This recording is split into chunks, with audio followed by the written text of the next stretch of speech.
En fait, c'est le travail et le boulot, deux activités en mathématiques, en pédagogie Freinet. Je suis désolée. Donc, moi, je reprends effectivement ce qu'a dit Yves ce matin. C'est-à-dire qu'on a suivi pendant 5 ans une école en France, une école maternelle et primaire, qui fonctionnait entièrement en pédagogie Freinet depuis les tout petits, donc 3 ans, 2 ans, 3 ans, jusqu'aux plus grands, c'est-à-dire une dizaine d'années.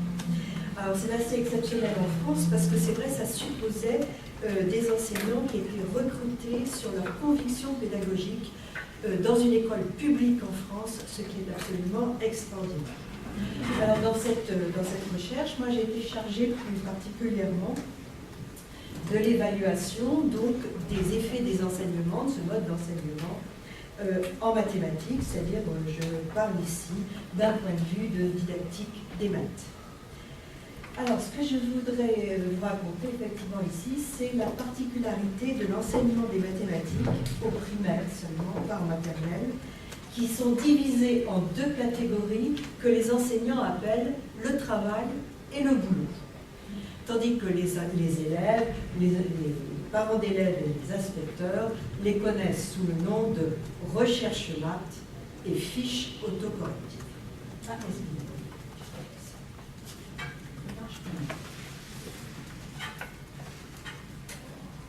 Voilà. Alors, oui, c'est bon. Voilà. J'ai donc un enjeu qui est assez fort parce que c'est vrai que je veux décrire ce qui se passe dans ces classes. Or, les 2 activités, effectivement, sont des activités qui sont revendiquées comme originales, même par les enseignants au niveau non seulement de l'éducation nationale, mais même au niveau du mouvement Freinet. Ce qui est quand même assez intéressant. Donc, disons la description, elle est loin d'être donnée, et pour la faire, elle nécessite un point de vue qui, dans mon cas, sera didactique. Cette description est donc une description didactique des mathématiques. Or, c'est vrai qu'on dispose de plein de moyens pour décrire des activités en maths dans le champ de recherche, mais ces descriptions sont toujours destinées à décrire des classes ordinaires. Et il n'y avait pas effectivement de critères, de dimensions disponibles pour décrire des activités que j'appellerais hors normes, puisqu'elles sont plutôt extraordinaires.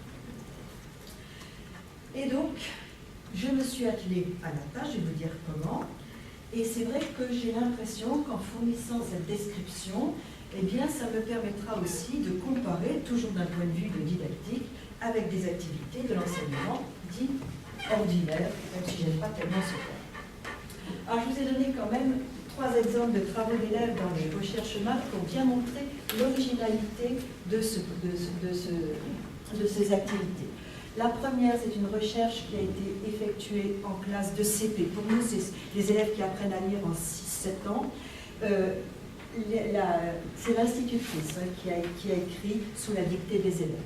Puis j'ai mis 2 recherches qui me semblent très intéressantes parce que la première, effectivement, on voit bien qu'elle n'est pas aboutie, c'est bien marqué début, et on voit bien que l'élève est en train de chercher le milieu, et il est toujours à partager un segment entre 5 cm et 4 cm, donc il va y avoir une suite.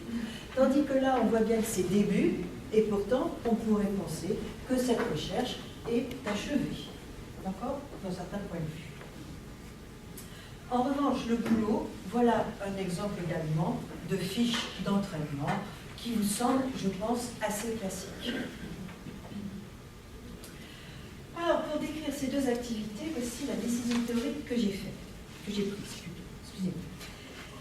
C'est vrai que ces 2 activités, ce qui m'avait marqué, c'est que le choix de l'enseignant, les mots sont forts. Le travail, boulot. Or, ça renvoie à quelque chose qui est extrêmement fort dans cette école de Freinet, c'est à savoir que ce qui est fondamental au centre de leur pédagogie, dans le discours des enseignants, ce qui revient toujours, c'est que c'est une école où l'on travaille. Donc, ça me semblait intéressant, surtout qu'ils ajoutaient que cette particularité les oppose très fortement, selon eux, à d'autres pédagogies alternatives qui centrent leur préoccupation sur le bien-être des élèves. Et eux, non. C'est une conséquence le bien-être des élèves est une conséquence du fait qu'ils mettent les élèves au travail. Alors, ce choix aussi des termes renvoyant au travail et au boulot, mais il est aussi important parce que, comme on l'a souligné ce matin, c'est vrai que ce sont des enseignants qui ont un projet politique extrêmement précis. Et ça renvoie bien à des catégories du monde du travail, c'est-à-dire que pour ces enseignants toujours, travail et boulot, eh bien, sont des termes qui sont pertinents dans le cadre d'une école qui est destinée aux enfants d'une classe populaire, dans le but de construire et transmettre une culture populaire.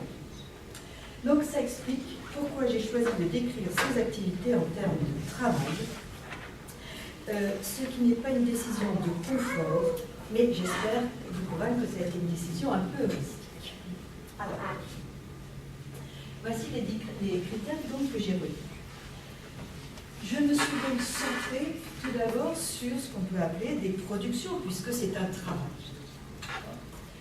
Et deuxièmement, je me suis dit, mais si c'est un travail, on sait bien que en sociologie du travail, on doit toujours différencier la façon dont les enseignants et les élèves, ici, bien sûr, les patrons, les ouvriers, tout ce que vous voulez, reconstruisent les tâches à effectuer. Donc, il y a deux choses qui sont importantes pour moi. La première chose, c'est de me centrer sur les productions. Donc, je vais voir quels sont les temps, effectivement, de production. Je regarderai les tâches prescrites, etc., etc. Puis ensuite, je vais m'attacher à l'évaluation de cette production.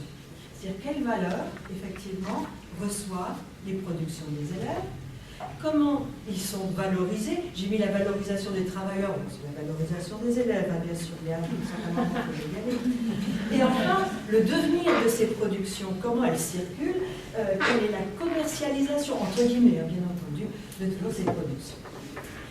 Comme je l'ai dit, donc, prescription et observation, il faut bien différencier, effectivement, ce qui est la différence entre les enseignants et les élèves. Donc j'ai mis en jaune ce qui était reconstruit par les élèves et en blanc ce que j'ai reconstruit à partir des entretiens des enseignants. Mais je vous donne simplement un exemple. C'est vrai que pour l'enseignant, manifestement, la production d'un élève en recherche maths, ben, ça se décrit en termes de nouveaux savoirs, nouvelles connaissances, nouvelles procédures. Pour le dire autrement, ce sont les contenus disciplinaires qui sont les productions. Tandis que pour les élèves, c'est loin d'être le cas, ça dépend de la recherche engagée. Je dis par exemple que Kevin, j'ai changé le prénom, hein, Kevin identifie très bien sa production en termes de nouveaux savoirs, il apprend et il dit aux autres comment savoir multiplier facilement par 100, tandis que Samir, lui, calcule son âge en nombre de jours. Bon, c'est vrai qu'il produit une nouvelle connaissance, il sait combien de jours il a vécu sur Terre, mais ce n'est pas vraiment une connaissance disciplinaire. Donc, allons-y. Alors, je commence par le temps de la production. Ici, j'ai mis recherche maths, le travail, et ici, j'ai mis la fiche auto-évaluative, c'est-à-dire le boulot, le sale boulot, en fait, c'est ça la définition. Le temps de la production. Alors, vous voyez tout de suite que les temps ne sont pas les mêmes. Les recherches maths se font pendant un temps de classe commun. Nous sommes tous en train de faire nos recherches mathématiques. Tandis que le temps des fiches autocorrectives, il est imposé, c'est certain, mais vous avez le droit de choisir le moment où vous allez faire votre fiche autocorrective. La consigne, bien sûr, c'est ça qui est très intéressant, je trouve, parce que le départ d'une recherche maths et le départ d'une fiche autocorrective sont complètement différents. Les consignes ne sont pas les mêmes, et pourtant, j'ai mis une flèche jaune parce que les élèves, je crois, font des transferts, des liens très forts entre les deux activités. Pour les enseignants. Pour les enseignants, qu'est-ce que c'est qu'une recherche maths? C'est se poser une question mathématique. C'est comme ça qu'ils nous l'a dit. En revanche, quand on écoute les élèves, quand on leur demande ce qu'ils sont en train de faire, ils disent « Ah, moi je veux faire une multiplication énorme, je veux calculer mon âge en jours, je veux tracer des carrés en boîtier. » Bref, la consigne à laquelle les élèves obéissent est plutôt celle de se donner quelque chose à réaliser en mathématiques qu'on ne sait pas encore faire. D'accord? C'est un peu différent de ce que se disent les enseignants. Bon, et on voit bien que pour les fiches autocorrectives, cette fois-ci, ce sont des consignes qui sont écrites par les enseignants pour un élève générique. Et cette fois-ci, nous avons effectivement des verbes qui sont disciplinaires pour les maths, calculer, tracer, comprendre. Le lexique n'est pas forcément disciplinaire en recherche maths, tandis qu'il est disciplinaire dans les fiches autoprojectives. Mais ce qui est peut-être le plus intéressant à souligner pour moi, c'est la conclusion. Ce temps de la production, est-ce qu'il est fini ou est-ce qu'il n'est pas fini? En recherche mathématique, la conclusion, la fermeture, elle n'est pas faite. Les enseignants ne voudraient qu'elle ne s'arrête pas. C'est-à-dire que les enseignants relancent sans arrêt la production. Tu sais le faire pour des carrés, fais-le pour des triangles. Tu sais le faire pour 100, fais-le avec 1000. C'est-à-dire, et ça je souligne très fortement parce que les enseignants ont des techniques pour relancer la production des recherches maths qui sont des techniques de variation systématique. Or pour moi, en maths, cette fois-ci, en tant que discipline universitaire, c'est un des fondements épistémologiques de la discipline, les variations systématiques. Deuxième façon de le faire aussi, c'est tu sais le faire avec 2, 3, 4, ah ben fais-le avec 1586. Là, cette fois-ci, ce sont aussi des défis, ce ne sont pas des variations systématiques, vous voyez, ce n'est pas tout à fait la même chose, mais ce sont des exemples cruciaux. Et là, cette fois-ci aussi, en didactique des maths, nous avons identifié ceci comme des moyens de faire progresser les contenus disciplinaires. Mais si les enseignants, eux, se projettent toujours dans une continuité qui est presque illimitée de la production, ben les élèves, en revanche, sont beaucoup plus réticents pour certains. Eux, en effet, ils disent, ben voilà, j'ai fait, et ce sont les autres qui lancent des défis, donc la recherche ne m'appartient plus. Les défis, ce sont les autres qui l'ont posé. Ben non, je le ferai. Enfin, je caricature, bien sûr. Bon, bien entendu, dans les fiches autocorrectives, cette fois-ci, la tâche se termine. Les valeurs des productions et puis la valorisation des élèves. Ben, c'est vrai que ça, c'est quelque chose que j'aime bien parce que cette idée de valeur est très peu reprise en didactique des mathématiques, alors que je trouve qu'elle est intéressante pour effectivement s'interroger sur ce que les élèves font. Alors, je soulignerai d'abord que, effectivement, la valeur, elle n'est pas forcément regardée au vu des contenus disciplinaires, des normés. Dans les recherches mathématiques, il n'y a pas un respect absolu des instructions officielles, loin de là. Tandis que dans les fiches autocorrectives, oui, il y a une obéissance aux instructions officielles, c'est-à-dire au programme de l'éducation nationale. Mais ce que je voudrais surtout souligner, c'est vrai que dans le cas des recherches maths, la valeur des productions, elle vient de l'intérêt manifesté, de la compréhension des pairs, de ce que l'élève raconte, expose. Voilà la recherche. Ce sont donc aussi des choses qu'on ne voit guère effectivement dans les classes dites ordinaires, c'est un point vraiment central. Tandis que dans les fiches autocorrectives, on voit bien que la valeur, c'est l'évaluation donnée par l'enseignant qui biffe en disant ouais, c'est bon, c'est pas bon. La valorisation des élèves me semble très intéressante parce que c'est vrai que les élèves sont valorisés, c'est-à-dire se sentent fiers. Dans les questionnaires que j'ai fait passer, il y a des élèves qui disent « moi j'étais très fier d'eux ». Et ils sont fiers parce que la valorisation, elle vient de la diversité des tâches qui leur est proposée, qui leur est laissée pour le choix, des auteurs, ils sont auteurs de leur recherche et non pas exécutants. Et puis là, je l'ai mis en jaune, c'est la posture par rapport aux autres. Je sais faire des choses que toi, tu sais pas. Là, qui est très nette de temps en temps. Dans le cas des fiches évaluatives, on voit bien que la valorisation, elle est beaucoup plus classique. C'est celle de la certification. Tu sais faire ça, ça l'aide, tu es arrivé à tel niveau. C'est vrai. En revanche, il y a une valorisation dans le cas de la fiche autocorrective qu'on ne voit pas arriver dans l'enseignement ordinaire, c'est cette liberté d'emploi du temps, c'est-à-dire cette autonomie qui effectivement est valorisante pour les élèves. Le devenir des productions, vous voyez, non, je ne vais pas le dire.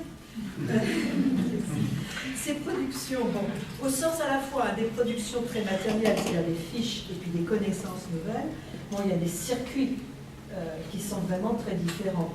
les recherches, elles sont archivées. Elles font partie du patrimoine de la classe. Et c'est vraiment dit comme ça. Hein. Elles sont là, elles sont disponibles. Simplement, les élèves n'en sont plus propriétaires. Et là, ça pose un énorme problème. Enfin, non, c'est pas un énorme problème. C'est justement, c'est marrant parce que les enseignants n'en avaient pas conscience du tout. Mais il y a beaucoup d'élèves qui m'ont dit « Ah oui, mais moi, je ne veux pas l'exposer là. Je ne veux pas dire comment je fais. » Parce qu'effectivement, par exemple, la recherche sur les carrés emboîtés que je vous ai montré au début, elle est très belle, ça produit quelque chose qui est très beau. Et l'élève, elle disait, non, non, moi je ne veux pas le dire. Tandis que c'est vrai que pour les fiches auto-évaluatives, c'est vrai que cette fois-ci, la circulation, elle s'arrête très vite, parce qu'il reçoit simplement une attestation personnelle. Il met peut-être dans son classeur, mais après c'est fini. D'accord ? La production s'arrête là. Et je ne sais pas si c'est montré aux parents ou aux copains, j'en ai aucune idée, personne ne m'en parle tellement de là-dessus. J'arrive donc vers la fin. En conclusion, ces élèves qui sont mis au travail, alors j'ai pris des catégories, est-ce qu'ils sont plutôt artisans, est-ce qu'ils sont plutôt bricoleurs, est-ce qu'ils sont ingénieurs, ou est-ce qu'ils sont ouvriers? Et c'est vrai que dans le cas des recherches maths, c'est vrai qu'on voit vraiment des élèves qui sont nettement des artisans. C'est-à-dire, ce sont des auteurs qui ne sont plus des propriétaires. Et on voit effectivement des choses qui apparaissent où ils se disent ce qu'ils ont voulu faire et ils aimeraient bien de temps en temps quand même conserver un petit peu la main. Ils sont vraiment des artisans. Tandis que c'est vrai que dans le cas des fiches auto-évaluatives, je vois plutôt ça comme des gens qui font des productions standardisées. J'ai osé le terme un peu ouvrier à la chaîne, bon, même si c'est pas tout à fait ce que je voulais dire, mais c'est, en tous les cas, ce sont des exécutants. Pour conclure. Donc des caractéristiques qu'on voit bien apparaître, je trouve, parce qu'en fait, ma démarche, c'est de décrire des pratiques pour ensuite arriver au principe. Donc par rapport à d'autres pédagogies alternatives, c'est vrai, j'ai dit, c'est bien plus un ensemble d'artisans qu'une équipe d'ingénieurs. C'est-à-dire qu'on a des élèves qui sont individualisés très fortement, tandis que dans d'autres écoles qui fonctionnent dans d'autres pédagogies alternatives, c'est vrai qu'on a plutôt des élèves qui travaillent ensemble, d'accord, en coopération, entre guillemets, pour résoudre des problèmes, je veux dire, en maths concrets. Par exemple, combien est-ce qu'il faut payer pour aller après tel enfant? Ça, c'est pas du tout la même chose, puisqu'ici, ils se confrontent à des questions qu'ils ont inventées et pas du tout à des contraintes extérieures. Donc, le calcul n'est pas du tout favorisé. Donc, ce sont plus des individus autonomes que des équipes coopératives. Par rapport à l'enseignement des classes ordinaires, je pense que c'est assez flagrant, je crois. C'est vrai que ce sont des apprentissages différenciés par les objets qui sont... C'est-à-dire, on va contre l'idée qu'en France, c'est très un principe, ils ne sont pas tous en train de faire la même chose au même moment, ni d'apprendre la même chose au même moment. Ce sont des auteurs plus que des exécutants, et surtout, ils s'adressent à un public de pairs, et non pas à l'enseignant. Ce qui est une des très grosses différences, je crois, par rapport aux classes que j'appellerais ordinaires. Voilà.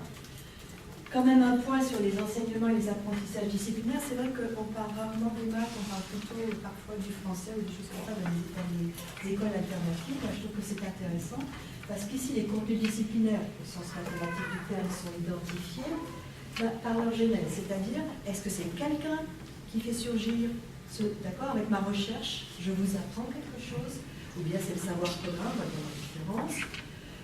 J'insiste beaucoup sur le fait qu'il y a des variations systématiques, qu'il y a des expériences cruciales, que tous les contenus disciplinaires émergent plutôt par des inventions parfois saugrenues, plutôt que par des modélisations de la réalité. Pour vous donner un simple petit exemple, voilà, presque une minute encore. Voilà, il y a une élève qui arrive et qui dit moi j'ai voulu faire des opérations avec les jours. Moi je voudrais bien savoir ce que ça fait lundi plus mercredi multiplié par dimanche. C'est vraiment des inventions. Et pas du tout la modélisation de la réalité. C'est une excellente recherche. Excellente. Mais vraiment on est arrivé aux catégories. Bon, C'est vrai que les contenus disciplinaires sont aussi identifiés dans ces classes par leur finalité. Ça peut être des savoirs de maîtrise, c'est-à-dire c'est un savoir bien parce qu'il permet d'aller plus vite, d'automatiser des actions. Ça peut être des savoirs de conceptualisation parce qu'ils sont répondus à des questions précises. Il y a une finalité, ce qu'on ne voit pas toujours dans les classes dites ordinaires. Enfin, selon la circulation des productions, c'est vrai que dans les classes ordinaires, les productions, elles circulent extrêmement peu. D'accord ? C'est une circulation extrêmement restreinte. Tandis que là, c'est vrai que les productions circulent entre les pairs. Elles sont exposées aux parents, elles sont exposées à l'enseignant. Et j'ai oublié quelque chose. C'est vrai que, comme nous sommes dans des classes de pédagogie freinée, elles sont envoyées aux correspondants. D'accord, avec la correspondance. Voilà, donc c'est simplement ce que je voulais dire sur le travail. Merci beaucoup.